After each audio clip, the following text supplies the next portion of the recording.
Michael B. at Joey De Leon, ramdam na nga ba ang hirap? Sabi nga ng mga artista, kung pamimiliin sila, ang maging komedyante ba o maging drama actor o actress, agad na isinasagot ng iba ay ang maging drama actor.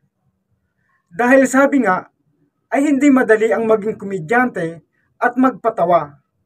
Kaya naman, may naging pahayag ang phenomenal star ng Aldab na si Maine Mendoza sa isang interview niya. Magpatawa. Actually, debate to even before, di ba? Kung ano mas mahirap, magpatawa o magpaiyak. And yung mga nakausap kong komedyante, mga Dabarkads, sinasabi nila na mas mahirap magpatawa. Kasi ang daling magpaiyak. Saktan mo lang ito. Saktan mo lang yung damdamin ng tao, be it delivery, tulad ng ginagawa ni Sir ngayon. Sure. Madaling magpaiyak, pero mahirap magpatawa kasi hindi lahat ng jokes nakakatawa. Yung iba offensive, yung iba talagang hindi lang nakakatawa. Dahil nga sa social media at sa pagdami ng netizen na may kani-kanyang opinyon at gustong sabihin, dagdag pa rito ang pagmamarunong ng iba at pagiging bantay sarado sa mga sasabihin ng mga kilalang tao, lalo na ang mga komedyante. Kaya nga may naging pahayag si Michael B. tungkol sa kanyang nararamdaman bilang isang komedyante. Every year, every generation, mas nagiging mahirap magpatawa. We get more and more restrictions when making jokes and punchlines. Nowadays, hindi ka na pwedeng mag-joke sa superhero na African-American na bading, na suicidal na pulis, na may kapansanan.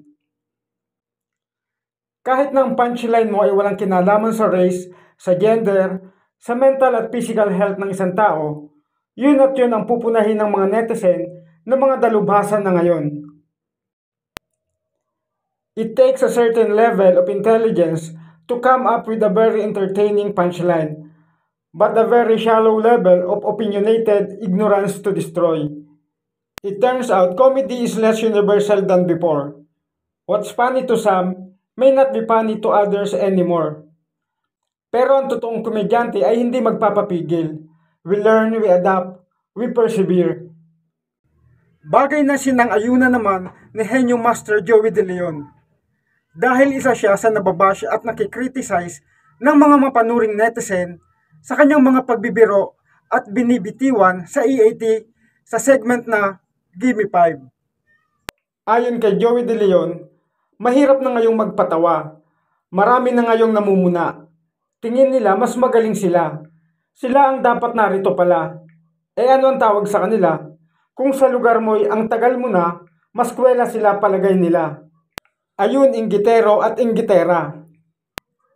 Ang mga naging pahayag ng mga kilalang komedyante, kagaya ni na Michael B. at Joey De Leon, ay nasabi nila ang ganung bagay dahil sa mga issue na naging controversial na hinaharap ng mga noontime show gaya ng Showtime at EAT.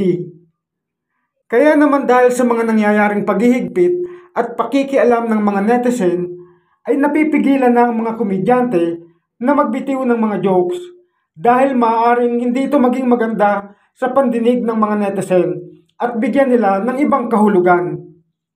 Alam natin na may kani-kanyang lugar sa pagpapakawala ng joke. May tamang paraan at topic na dapat maging laman o subject ng komedya. Maging matalino lang sana tayo at wag nang palakihin pa ang isang bagay na maaari namang mapagpasensyahan o palagpasin na lamang. Kung naniniwala kayo na totoong mahirap na ngayon ang magpatawa, paki-like and share na lang po ng video na ito. At muli, madramang salamat po. Latest na news, latest na issue, latest na trend, basta latest, alamin natin dito sa Knows Mo Ba Tol?